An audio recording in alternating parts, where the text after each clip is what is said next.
اللہ اللہ اللہ۔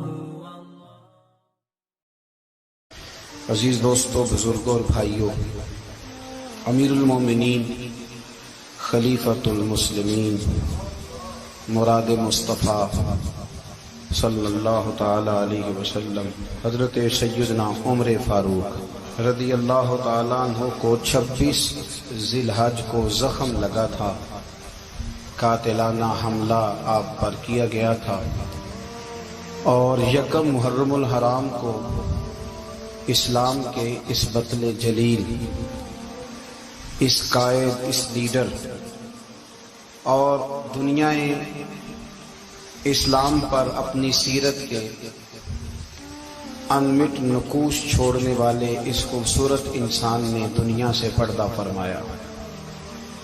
حضرت عمر فاروق رضی اللہ تعالیٰ عنہ ان لوگوں میں سے ہیں جو ابن الوقت نہیں ہوتے، ابو الوقت ہوتے، جو وقت کے مطابق نہیں بدلتے بلکہ وقت کو اپنے مطابق بدل دیا کرتے ہیں۔ یہ وہ لوگ تھے کہ دین ان کا اوڑھنا بچھونا تھا، ان کا چلنا پھرنا دین تھا، ان کا ہنسنا اور رونا دین تھا۔ انہیں علم الیقین سے لے کر عین الیقین تک ایک خاص مقام اللہ نے عطا کر دیا تھا، تو بس پھر یہ سمجھ گئے تھے کہ دین ہی زندگی ہے، دین ہی روح ہے، اور دین ہی ہماری اصل ہے۔ نبی کریم صلی اللہ تعالی علیہ وسلم نے فرمایا کہ میں نے خواب دیکھا ہے، کچھ لوگوں کو میں نے قمیضیں پہنے ہوئے دیکھا، کچھ کی قمیضیں ناف تک تھیں، کچھ کی پیٹ تک تھیں، اور کچھ کی گھٹنوں تک تھیں۔ عمر، میں نے تمہیں بھی دیکھا ہے، تمہاری قمیض تو پیروں سے ٹکرا رہی تھی۔ تو حضرت عمر کہنے لگے، حضور خواب کوئی دیکھتا ہے، تعبیر کوئی بتاتا ہے، پر یہاں کمال یہ ہے کہ خواب بھی آپ نے بتایا ہے، تعبیر بھی آپ ہی بتائیں گے۔ حضور پھر بتا دیں اس خواب کی تعبیر کیا ہے؟ تو حضور نے فرمایا تعبیر یہ ہے کہ کسی کا دین ناف تک، کسی کا گھٹنوں تک، کسی کا پیٹ تک، اور عمر تو سارا ہی دین میں لکھتا ہوا ہے، تو سارا ہی دیندار ہے، سارا ہی۔ حضرت عمر فاروق رضی اللہ تعالیٰ عنہ آئیڈیل ہیں، ایک ہیرو ہیں۔ ان کی زندگی کے درجنوں پہلو ہیں، ہر سال ہم ایک پہلو بیان کر دیتے ہیں، کبھی عدل و انصاف پہ بات کر لیتے ہیں، کبھی نظام حکومت پر۔ ان کی زندگی کا ایک پہلو آج بھی ہماری گفتگو کا عنوان رہے گا، پر حضرت عمر کا مرتبہ اور مقام یہ ہے کہ نبی کریم علیہ السلام نے فرمایا کہ جبریل امین 950 سال میرے عمر کی شان بیان کریں تو عمر کی شان ختم نہیں ہوتی۔ 950 سال اگر حضرت جبریل بھی بیان کریں تو یہ مقام ہے سیدنا فاروق اعظم۔ اللہ تبارک و تعالیٰ نے جس طرح سارے نبیوں میں شان حضور کو عطا فرمائی، اسی طرح تمام نبیوں کے حواریوں میں سب سے زیادہ شان حضور کے غلاموں کو عطا فرمائی۔ قرآن مجید میں اللہ کریم نے فرمایا، یا ایھا الذین آمنوا قوا انفسکم واہلیکم نارا، فرمایا اے ایمان والو، خود بھی جہنم کی آگ سے بچو اور اپنے گھر والوں کو بھی دوزخ کی آگ سے بچاؤ۔ خود بھی بچو اور اپنے گھر والوں کو بھی، کس کو جی ہماری ساری نصیحتیں باہر والوں کے لیے۔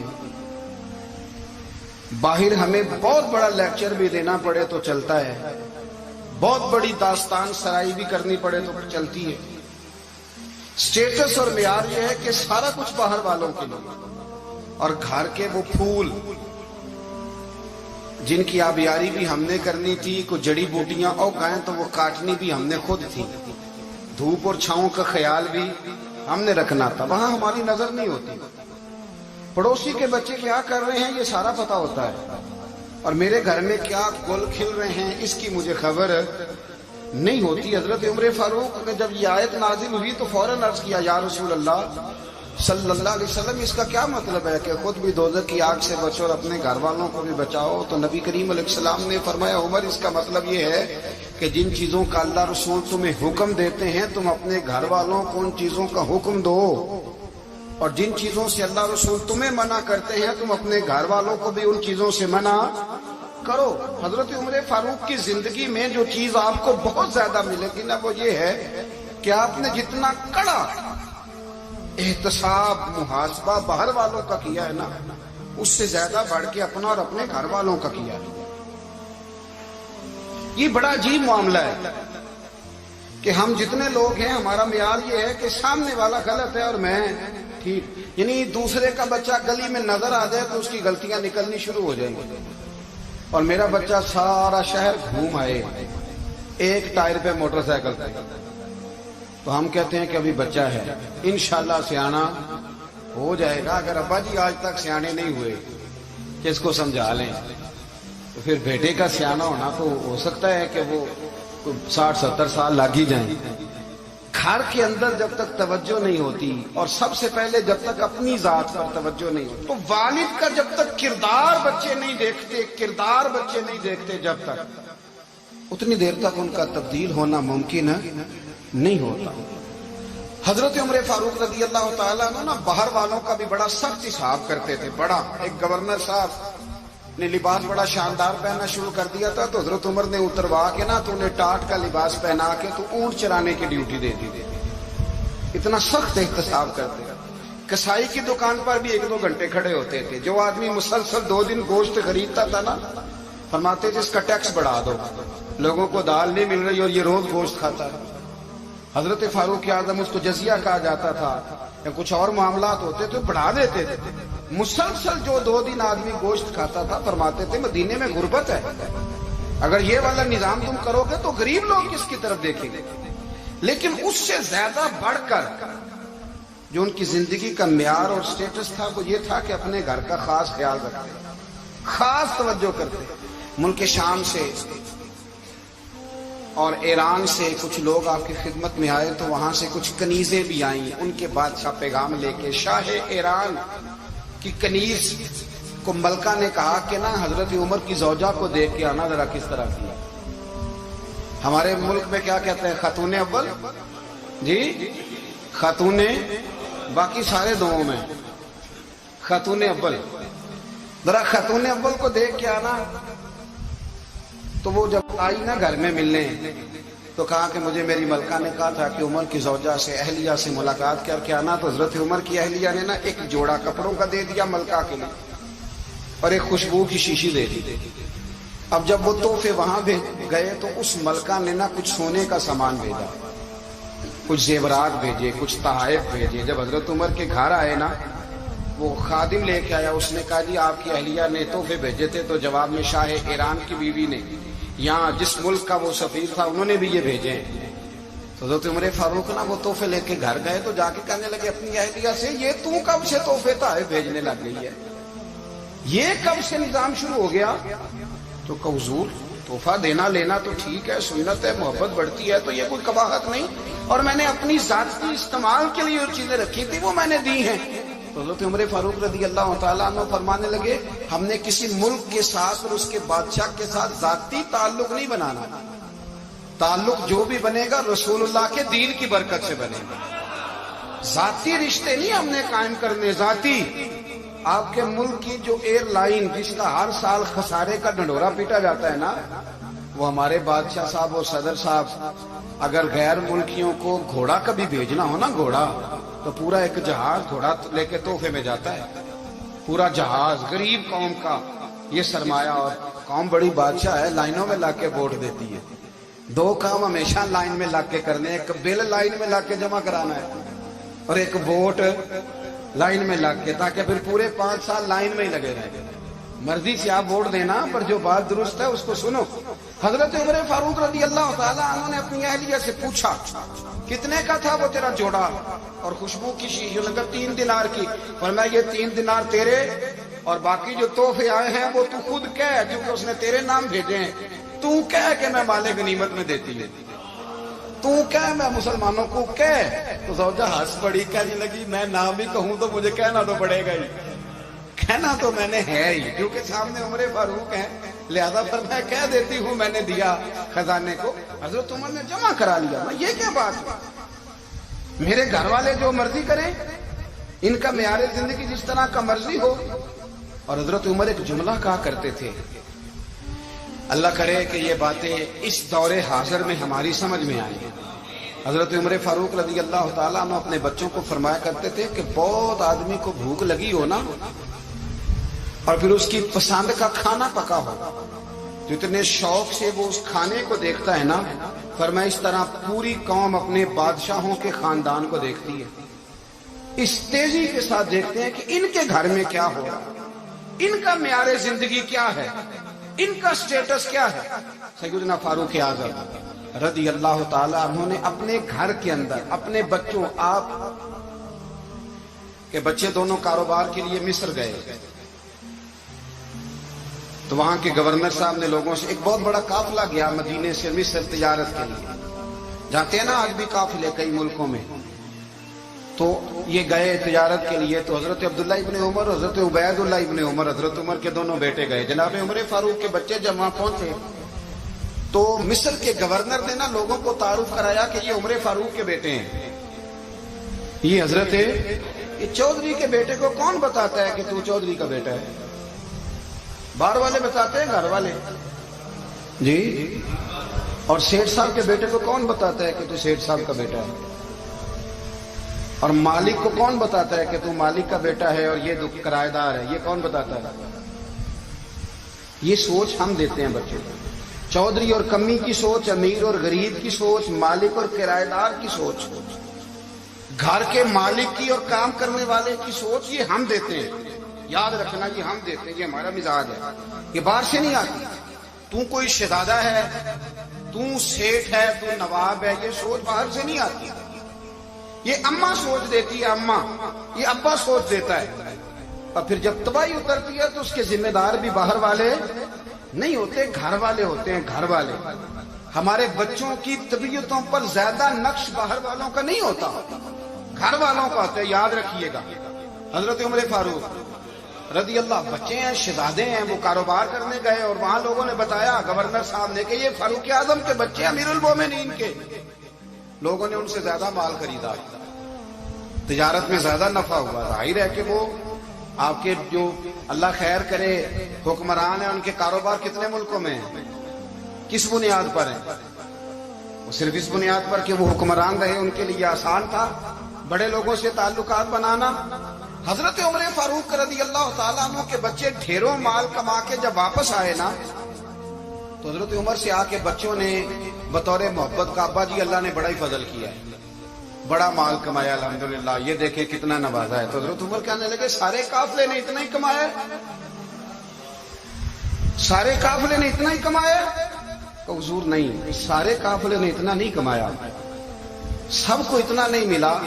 وہ تو وہاں گورنر صاحب نے لوگوں کو تعارف کرایا تھا کہ یہ عمر کے بچے ہیں، تو لوگوں نے پھر ہم سے بڑا ہی خریدا. تو حضرت عمر فرمانے لگے ٹھیک ہو گیا، میں بات سمجھ گیا. اس طرح کرو، جو تمہاری اصل زر تھی نا، جو راز تھی، وہ رکھ لو اور باقی سارا مال مال خزانہ میں جمع کرا دو. اس لیے کہ یہ تم نے تجارت نہیں کی، یہ تم نے اپنے باپ کا نام بیچا ہے، یہ تم نے امیر المومنین کے بیٹے ہونے کا فائدہ اٹھایا ہے. فرمایا یہ تمہارا نہیں حق، یہ مسلمانوں کا ہے. اس لیے کہ یہ مال تم نے محنت سے نہیں کمایا، یہ باپ کی کرسی کا فائدہ اٹھایا ہے. اور فرمایا اگر تم نے مال جمع نہ کرایا تو میں مال بھی لے لوں گا زبردستی اور کوڑے بھی ماروں گا، ڈبل سزا دوں گا. مرضی سے جمع کراؤ گے تو کوڑوں سے بچ جاؤ گے. بڑے بیٹے نے تو جمع کرا دیا تو چھوٹا تھوڑا پریشان ہوا. تو حضرت عبداللہ ابن عمر چھوٹے کا ماتھا چوم کے کہنے لگے بیٹے چپ کر کے جمع کرا، یہاں بھی فخر کر کے ہم عمر کے بیٹے ہیں اور قیامت میں بھی فخر کریں گے کہ ہم فاروق اعظم کے بیٹے ہیں. یہاں بھی ناز کریں گے اور وہاں بھی ناز کریں گے کہ عمر کے بچے ہیں. ہمارے باپ نے خود بھی حلال ہی کھایا ہے اور جب ہماری کمانے کی باری آئی ہے تو ہمیں حکم بھی حلال کھانے کا دیا. بھائی ہمارا مزاج نہیں. بچہ جب لے کے آتا ہے 2 لاکھ روپیہ تو کبھی پوچھے کہاں سے آیا ہے؟ جب وہ پہلے دن غلط دوستوں کے پاس جا کے بیٹھتا ہے تو کبھی نکالا گھر سے اسے. یہ بہت سارے خمیازے ہمیں اس لیے بھگتنے پڑتے ہیں کہ ہم ابتدا میں سوراخ بند نہیں کرتے. جب اس میں شکاف پڑ جاتا ہے، سیلاب آتا ہے تو ہمیں ہوش آتی ہے. حضرت عمر نے اپنے گھر میں نگرانی رکھی، کڑی نگرانی. زیادہ نماز گھر میں پڑھتے تھے حضرت عمر، نفلی نمازیں زیادہ کیوں بلا. بھائی یاد رکھیں کہ آپ نے اگر سجدہ کرنا ہے تو بچہ لیٹ جائے گا، وہ اسے پتا کو نہیں سجدہ کیا ہے. لیکن جب گھر میں کبھی قرآن ابا جی کھول لیں نا، تو ابا جی کا موڈ بن جائے نا لیکچر دینے کا، وہ گھر میں شروع ہو جاتے ہیں، کہتے ہیں آپ لوگ نماز نہیں پڑھتے اس لیے میرے کاروبار میں برکت کوئی نہیں، تم سویرے قرآن پاک نہیں کھولتے تو میں تباہ ہو گیا. تو میاں آپ نے کب گھر میں قرآن پاک کھولا تھا؟ آپ نے کب نماز پڑھی؟ آپ نے کب گھر کے اندر اللہ رسول کا ذکر کیا تھا؟ آپ نے کب حدیث چھیڑی؟ آپ نے بھی تو گھر کے اندر جب بھی آپ آئے ہیں تو آپ نے وہی کچھ کیا جو دنیا دار کرتے ہیں. آپ بھی تو اپنا موبائل لے کے اللہ کونے میں بیٹھ گئے. آپ نے بھی تو کہا ہے کہ اب تمہارے چینل ختم، اب میری مرضی والا چلے گا. تو جو آپ نے کیا ہے بچے بھی وہی کام کریں گے. آپ نے بھی گپ شپ لگائی ہے تو وہ بھی لگا رہے ہیں. یہ سمجھ لیں جو کام آپ کریں گے آپ اپنے بچوں کی سیرت میں اس کا جلوہ دیکھ لیں گے. بڑی پکی سی بات ہے کہ آپ کو بچے کی عادتیں دیکھ کے سمجھ آ جائے گی کہ میں بھی یہی کرتا تھا. اور یہ بھی حضرت عمر فاروق رضی اللہ تعالیٰ نے وصال فرما گئے تو آپ کے وصال کے بعد حضرت عثمان غنی رضی اللہ تعالیٰ عنہ نے آپ کی ایک بیوہ سے نکاح کیا. حضرت عمر کی ایک بیوہ سے جب وہ آپ کے نکاح میں آئی تو کہنے لگی حضرت عثمان غنی سے کہ حضور نہ تو میں خوبصورت ہوں اور نہ میں جوان ہوں، نہ آپ کی کوئی خدمت کر سکتی ہوں، میرے ساتھ نکاح کرنا سمجھ میں نہیں آیا. کیا شاندار جواب دیا حضرت عثمان غنی، کیا خوبصورت جواب دیا. فرمانے لگے میں نے اس لیے نکاح نہیں کیا کہ مجھے تمہارے حسن سے دلچسپی تھی یا تمہاری خدمت کی ضرورت تھی، میں نے تو اس لیے نکاح کیا ہے کہ مجھے بتاؤ عمر فاروق گھر کے اندر اپنے رب کی عبادت کس طرح کرتے، وہ قرآن پاک کس طرح پڑھتے، وہ رویا کیسے کرتے، استغفار کا طریقہ کیا، کس وقت کس انداز میں وہ اپنے رب کو یاد کرتے تھے. اس لیے کہ عمر کئی دفعہ گھر سے آتا تھا تو میں اس کے چہرے پر نور دیکھا کرتا تھا، میں روشنی دیکھتا تھا، ایک معیار دیکھتا تھا. نکاح اس لیے کیا ہے کہ مجھے عمر کی جو گھر کے اندر کی عبادت ہے اس سے آگاہ کرو، تاکہ عثمان غنی بھی چاہتے ہیں اس طرح کے عمل کرو جس طرح کہ عمر فاروق کر کے گئے. بھائی جب تک ہم اپنے گھر میں وہ توجہ نہیں دیں گے، وہ مزاج دیکھیں نا، ہمارے گھروں میں جب نقشہ پاس ہوتا ہے تو ٹی وی لان بھی اس میں ہوتا ہے، ڈرائنگ روم بھی ہوتا ہے، نماز کی جگہ بھی ہوتی ہے نقشے میں. صحابہ جب گھر بناتے تھے تو ایک مسجد بیت کا نقشہ پاس کرتے ذہن میں رکھتے تھے کہ یہ کونا نماز کے لیے، وہاں جوتے لے کے کوئی نہیں جائے گا، وہاں نماز پڑھی جاتی تھی، عورتیں وہاں اعتکاف کرتی تھیں. ٹی وی لان تو آ گیا ہے اور گھر کے اندر ٹی وی رکھنے کے لیے تو ایک کمرہ الگ سے بنا دیا گیا ہے. اور اب جو نئے نقشے پاس ہو رہے ہیں اس کے اندر گھروں کے اندر جگہ بنائی گئی ہے جہاں کمپیوٹر رکھے جائیں گے اور بچوں کے لیے وائرنگ ہوگی نیچے تاکہ انہیں کوئی مشکل درپیش نہ ہو. یہ ساری چیزیں ہم نے نہانے کے لیے گھروں کے اندر اتنے بڑے واش روم بنائے ہیں کہ لگتا یہ ہے کہ سوائے نہانے کے اور کام ہی نہیں کوئی گھر میں ہوگا. ہر چیز آ گئی پر اللہ کرے کوئی تفسیر بھی ٹیبل پہ پڑی نظر آئے، کوئی حدیث کی کتاب بھی ٹیبل پہ پڑی نظر آئے. اللہ کرے کہ جس طرح ابا لطیفہ سن کے آتا ہے تو جب تک سنا نہ لے اسے ہضم نہیں ہوتا. اللہ کرے کہ وہ جمعے میں بیان سن کے جائے تو اس کا بھی دل کرے میں اپنے بچوں کو سناؤں. وہ نبی پاک کی کوئی حدیث کہیں سے سنے تو گھر جا کے سنائے. جب تک یہ معیار نہیں بنتا آپ کیسے توقع کرتے ہیں کہ گھر کے اندر اللہ کی رحمت نازل ہو؟ آپ یہ کیسے توقع کرتے ہیں کہ گھر کے اندر وہ معیار ہو، وہ مزاج بنے گا؟ حضرت عمر فاروق نے ذاتی زندگی پر جو توجہ دی، گھر والوں کے معیار پر جو توجہ دی حضرت عمر فاروق رضی اللہ تعالیٰ عنہ، وہ بھی بڑی دیدنی ہے. حضرت ابو موسیٰ اشعری کو نا آپ نے وزیر خزانہ بنایا، وزیر خزانہ. تو حضرت ابو موسیٰ اشعری کہتے ہیں کہ حضرت عمر کو شے خزانے میں رہنے تو دیتے نہیں تھے. ایک دن میں صفائی کر رہا تھا اس کمرے کی جس میں خزانہ رہتا تھا. ہمارے تو ملک میں جو جاتا ہے وہ صفائی کر کے ہی جاتا ہے، اللہ خیر کرے. اور خیر معیار بدلتا ہے. جو پچھلی حکومت ہوتی ہے وہ قرضہ اٹھاتی ہے، وہ باہر سے جاتی ہے تو قرضہ لے کے آتی ہے، اور جو نہیں آتی ہے وہ کہتی ہے ہمیں پیکج مل گیا ہے. وہ قرضہ نہیں اٹھاتے. ان کو کیا ملتا ہے؟ یعنی پچھلی نے قرضہ لیا تھا اور ہم نے، واہ جی واہ کیا خوبصورت انداز ہے، اس کا نام بدل کے نا انہوں نے قرضہ لیا تھا اور ہم نے، میں کہا بڑے شاندار سیانے بندے ہو گئے. اور اللہ تعالیٰ خیر فرمائے. ہمارے جو بڑے شاندار قسم کے دوست ہیں نا، شاندار جن کا مطلب ادب سے نام لیتے ہیں، وہ عرب کے بادشاہ. ہم تو عرب خالی کہتے بھی نہیں، عرب شریف کہتے ہیں، عرب شریف. انہوں نے پتہ کیا کیا ہے؟ انہوں نے اس طرح کیا کہ جو کشمیریوں کا قاتل تھا نا اس کے گلے میں میڈل ڈال دیا. یہی کام وہ کرتے رہتے. انہوں نے پہلے انہیں بلا کے مندر بھی بنوائے تھے. ہمیں کوئی شکوہ نہیں, ان کی زمین ہے, اللہ تعالیٰ توفیق عطا کرنے والا ہے.